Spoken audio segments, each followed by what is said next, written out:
Hi everyone. అనుకోని పెళ్ళి part 26. గమనిక: ఈ పాత్రలు నటులకు సంబంధించినవి కావు. ఇది కేవలం కల్పిత ప్రయోజనం కోసం మాత్రమే. ఏదైనా తప్పులు ఉంటే క్షమించండి. అందరూ డైనింగ్ టేబుల్ దగ్గర కూర్చుని రేయాన్స్ మరియు జై కోసం ఎదురు చూస్తున్నారు. మిగతా అందరూ ఇప్పటికే అక్కడ ఉన్నారు. వాళ్ళిద్దరూ ఎక్కడ ఉన్నారు అని రేయాన్స్ తండ్రి అడుగుతారు. అప్పుడు వాళ్ళిద్దరూ కలిసి ఏదో మాట్లాడుకుంటూ లోపలికి నడిచి వస్తారు. గుడ్ మార్నింగ్ అని జై నవ్వుతూ చెప్పి రేయాన్స్ పక్కన కూర్చుంటాడు. రేయాన్స్ అత్త ఊపిరి పీల్చుకుంటూ ఏదో మనసులో మాట్లాడుకుంటుంది. కానీ ఎవరూ పట్టించుకోలేదు. దయచేసి వెళ్ళి రియా పక్కన కూర్చుంటావా? నా భార్య నా పక్కన కూర్చోవాలని నేను కోరుకుంటున్నాను అని రేయాన్స్ జైతో చెప్తాడు. అందరూ ఆ మాటలకి నవ్వుతారు. సరే, భార్య ప్రేమ అని జై లేచి రియా సీటు వైపు వెళ్తాడు. మాన్వి రేయాన్స్ పక్కన కూర్చునేందుకు మారుతుంది. మీరు చాలా రొమాంటిక్గా ఉండడం లేదా మిస్టర్ యదువంశీ అని చాచు ఆట పట్టిస్తారు. కానీ రేయాన్స్ మెల్లగా నవ్వుతారు. రేయాన్స్ అత్త వెక్కిరింతలతో మాట్లాడుతుంది. రేయాన్స్, నువ్వు ఈ అమ్మాయిని అంగీకరించావా అని అంటూ. ఈరోజు చూడటానికి నేను బ్రతికి ఉంటానని ఎప్పుడూ అనుకోలేదు అని రేయాన్స్ అత్త అన్నది. మాన్వి ఆ మాటలకు స్తంభించిపోతుంది. కళ్ళు ప్లేట్ మీదే నిలుస్తాయి. ఆ మాటలు మాన్విను చాలా బాధిస్తాయి. రేయాన్స్ ఏదో ఒకటి చెబుతాడని మాన్వి ఎదురు చూస్తుంది. కానీ రేయాన్స్ మౌనంగా ఉంటాడు. మాన్వి మళ్ళీ తినడానికి ప్రయత్నిస్తుంది. కానీ ఆకలి పూర్తిగా పోతుంది. కళ్ళలో నీళ్లు రావడం మొదలవుతుంది. తిను తిను, నువ్వు ఇంతకు ముందు ఎప్పుడూ ఇంత మంచి ఆహారం తిని ఉండకపోవచ్చు కదా అని రేయాన్స్ అత్త మళ్ళీ ఎగతాళి చేస్తుంది మాన్వీను. మాన్వి ఆ మాటలు ఇంక భరించలేక సీటు నుండి పైకి లేస్తుంది. వెళ్ళిపోవడానికి ప్రయత్నిస్తుంటే అందరూ చూస్తారు. కానీ మాన్వి ఒక మాట కూడా మాట్లాడదు. బయటికి వెళ్ళబోతున్న క్షణంలో రేయాన్స్ మాన్వి చేయిని పట్టుకుని ఆపేస్తాడు. నువ్వు ఎక్కడికి వెళ్తున్నావు అని రేయాన్స్ నేరుగా కళ్ళలోకి చూస్తూ అడుగుతాడు. మాన్వి రేయాన్స్ చూపులను తప్పించుకుంటూ దయచేసి నన్ను వెళ్ళనివ్వండి అని మెల్లగా మాట్లాడుతుంది. మాన్వి చేతిని పట్టుకున్న రేయాన్స్ పట్టు మరింత బిగుస్తుంది. నేను వెళ్ళనివ్వను అని మెల్లగా చెప్పి రేయాన్స్ తన అత్త వైపు తిరుగుతాడు. రేయాన్స్ ముఖం పూర్తిగా మారిపోతుంది. తన అత్తని చూస్తూ లేవండి అని రేయాన్స్ కోపంగా అంటాడు. నేను ఎందుకు లేవాలి? ఇది నా ఇల్లు అని రేయాన్స్ అత్త మొండిగా అంటుంది. నేను లేవమని చెప్పాను అని రేయాన్స్ గట్టిగా అరుస్తాడు. రేయాన్స్ అత్త వణుకుతూ నిలబడుతుంది. అన్నయ్య, నువ్వు చూస్తున్నావా? చూడు రేయాన్స్ నీ చెల్లిని ఎలా అవమానిస్తున్నాడో అని రేయాన్స్ అత్త రేయాన్స్ తండ్రికి ఫిర్యాదు చేస్తుంది. రేయాన్స్ తండ్రి మాత్రం తన పరాటాపైనే ఎక్కువ ఆసక్తి చూపుతున్నాడు. ఇప్పుడే భవనం నుండి వెళ్ళిపోండి అని రేయాన్స్ ఆజ్ఞాపిస్తాడు. ఏయ్, నేను ఈ భవనాన్ని ఎందుకు వదిలి వెళ్ళాలి? ఏమైనా ఈ ఇల్లు నా సోదరులది అని రేయాన్స్ అత్త నత్తిగా అంటుంది. ఇది మన ఇల్లు కాదు, ఇది రేయాన్స్ ఇల్లు అని రేయాన్స్ తండ్రి చాచు ఒకేసారి చెప్తారు. రేయాన్స్ అత్త మరింత షాక్ అవుతుంది. కాబట్టి మీరందరూ నన్ను ఇంటి నుండి వెళ్ళగొట్టేస్తారా అని రేయాన్స్ అత్త ఏడుస్తూ అడుగుతుంది. మేము నీకు అనుకూలంగా మాట్లాడితే రేయాన్స్ మమ్మల్ని కూడా ఇంటి నుండి వెళ్ళగొట్టేస్తే ఈ వృద్ధాప్యంలో మేము ఎక్కడికి వెళ్తాము అని చాచు నవ్వుతూ అంటాడు. గార్డ్స్, ఇలా రండి, ఈ స్త్రీను బయటకు తీసుకెళ్ళండి అని రేయాన్స్ గార్డ్స్ని పిలుస్తాడు. క్షణాల్లోనే మహిళా గార్డులు వచ్చి రేయాన్స్ అత్త చేతులను పట్టుకొని బయటకు లాగడం ప్రారంభిస్తారు. మరియు అవును, ఒక విషయం గుర్తుంచుకో, మాన్వి సాధారణ అమ్మాయి కాదు. మాన్వి రేయాన్స్ యదువంశీ. మీకు అర్థమైందా అని రేయాన్స్ గట్టిగా అతని అత్తకి చెప్తాడు. రేయాన్స్ గొంతులో అధికారం నిండి ఉంటుంది.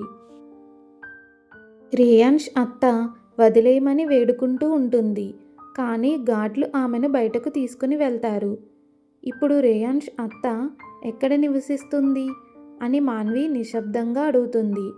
అందరూ మాన్వి వైపు తిరిగి చూస్తారు. మేము ఆమెకు ఒక విలాసవంతమైన అపార్ట్మెంట్ ఇచ్చాము. ఆమె ఇప్పుడు అక్కడే ఉంటుంది అని రేయాన్స్ తల్లి చెబుతుంది.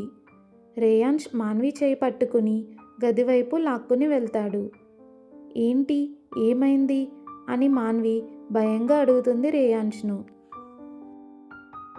అన్నయ్య, నీ భార్యని నీ చేతుల్లో ఎత్తుకో అని ధర్మ ఆట పట్టిస్తాడు. గదిలోకి వెళ్తూనే రేయాన్స్ మాన్వీను గోడకి ఆనిస్తాడు. చేతులు గోడకి ఆనించి మాన్వీను మధ్యలో బంధిస్తాడు రేయాన్స్. కింద నీ కోసం నువ్వు ఎందుకు మాట్లాడలేదు అని రేయాన్స్ కోపంగా అడుగుతాడు. మాన్వి కిందకి చూస్తూ నేను ఎప్పుడూ నా కోసం మాట్లాడను అని మెల్లగా చెప్తుంది. ఎందుకు అని రేయాన్స్ అడుగుతాడు. ఎందుకంటే నాకంత ధైర్యం లేదు అని మాన్వి నిజం ఒప్పుకుంటుంది. రేయాన్స్ కళ్ళు ఆశ్చర్యంతో మెరిసిపోతాయి. నువ్వు నా భార్యవి, నీ కోసం నిలబడే హక్కు నీకుంది. ఎవరైనా నిన్ను అగౌరవపరిస్తే నువ్వు వారిని చంపినా కూడా మిగతాదంతా నేను చూసుకుంటాను అని రేయాన్స్ అంటాడు. మాన్వి ఆశ్చర్యంతో రేయాన్స్ను చూస్తుంది. కానీ ఆమె నన్ను మొదటిసారి ఎగతాళి చేసినప్పుడు మీరు ఎందుకు ఏమీ అనలేదు అని మాన్వి అడుగుతుంది రేయాన్స్ను. రేయాన్స్ మాత్రం నవ్వుతాడు. నా భార్య తన కోసం నిలబడుతుందా అని నేను ఎదురు చూస్తున్నాను. కానీ నా భార్య చాలా అమాయకురాలు కదా అని రేయాన్స్ అంటూ నవ్వుతాడు. మాన్వి జుట్టు బుగ్గలపై పడుతుంది. ఆమె సిగ్గుతో కిందకి చూస్తుంది. నేను వెళ్తున్నాను అని రేయాన్స్ వెనక్కి తిరిగి చెప్తాడు. ఎక్కడికి అని మాన్వి తడబడుతూ అడుగుతుంది. రేయాన్స్ నవ్వుతూ మనం ప్రశాంతమైన జీవితాన్ని గడపడానికి డబ్బు సంపాదించడానికి వెళ్తున్నాను. బాయ్ నా భార్య, నువ్వు జాగ్రత్తగా ఉండు అని చెప్పి వెళ్ళిపోతాడు రేయాన్స్. మాన్వి బుగ్గలు ఎర్రపడతాయి. బాయ్ అని మాన్వి మెల్లగా చెప్తుంది. రేయాన్స్ వెళ్ళగానే మాన్వి ఉత్సాహంతో గంతులు వేయడం మొదలుపెడుతుంది. రేయాన్స్ నా తరపున మాట్లాడాడు. ఓరి దేవుడా, ఇది చాలా కలలా అనిపిస్తుంది అని తన ముఖాన్ని అరచేతుల్లో దాచుకుంటూ చెప్తుంది మాన్వి. మాన్వి సంతోషంగా నీకు చాలా ధన్యవాదాలు దేవుడా, నువ్వు నాకు ప్రపంచంలోనే అత్యుత్తమ భర్తను ఇచ్చావు అని ఉత్సాహంగా అంటుంది మాన్వి.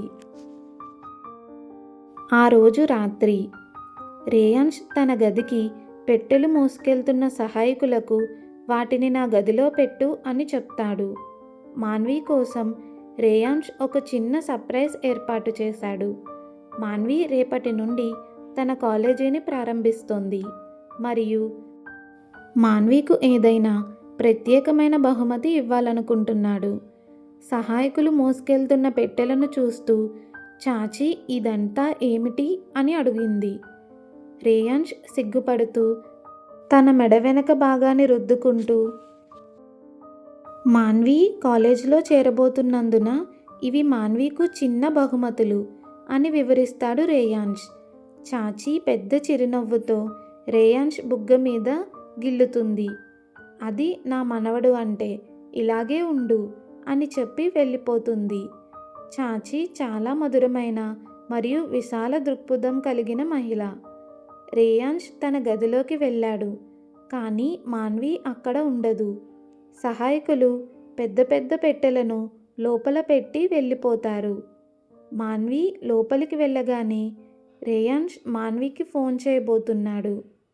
మాన్వి గదిలోకి వచ్చి పెట్టెలను చూసి కళ్ళు పెద్దవి చేస్తుంది. ఇంత పెద్ద బాక్సులు ఏంటి అని మాన్వి అడుగుతుంది. రేయాన్స్ చిరునవ్వుతో అది నీకోసమే, దయచేసి వాటిని తెరిచి చూడండి అని అంటాడు. మాన్వి ఒక పెద్ద బాక్స్ను తెరిచే ముందు రేయాన్ష్ వైపు ఆసక్తిగా చూస్తుంది.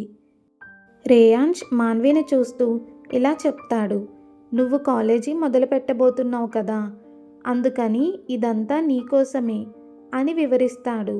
మాన్వి కళ్ళు షాక్తో పెద్దవవుతాయి. ఇది కొంచెం ఎక్కువ కదా అంటూ మాన్వి నిరుత్సాహంగా అడుగుతుంది.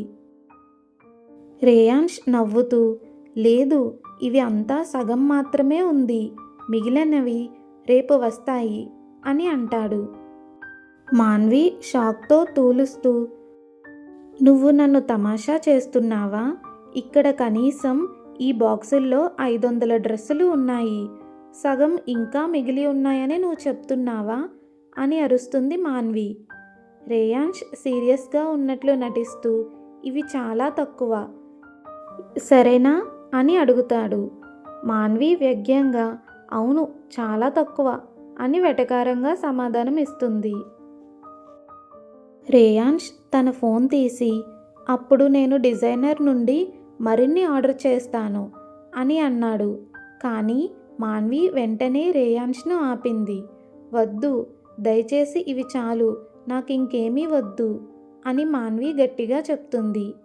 రేయాన్ష్ ఫోన్ను దూరంగా పెట్టి, ఖచ్చితంగా చెప్పనా అని అడిగాడు. మాన్వి తల ఊపింది.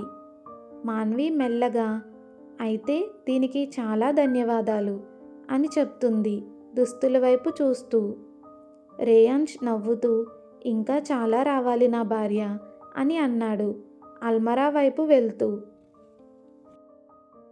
రేయాన్ష్ వివరించి, సహాయకులు నీ డ్రెస్సులను సెట్ చేస్తారు కాబట్టి దాని గురించి నువ్వు చింతించకు అని చెప్తాడు. మరియు మాన్వి ప్రతిస్పందనగా సరే అంటుంది. ఈ ప్రపంచంలో మాన్వికు ప్రతి ఆనందాన్ని ఇవ్వాలని రేయాన్ష్ తన మనసులో నిర్ణయించుకున్నాడు. మాన్వి ఆ డ్రెస్సులు చాలా అందంగా ఉన్నాయని భావిస్తూ వాటి నుండి కళ్ళు తిప్పుకోలేకపోయింది.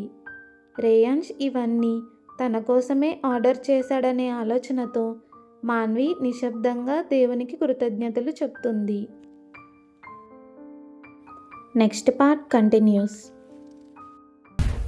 రేయాన్ష్ మరియు మాన్వి అనుకోని పెళ్లి జీవితాన్ని తెలుసుకోవడానికి లైక్ చేసి, షేర్ చేసి, సబ్స్క్రైబ్ చేయండి.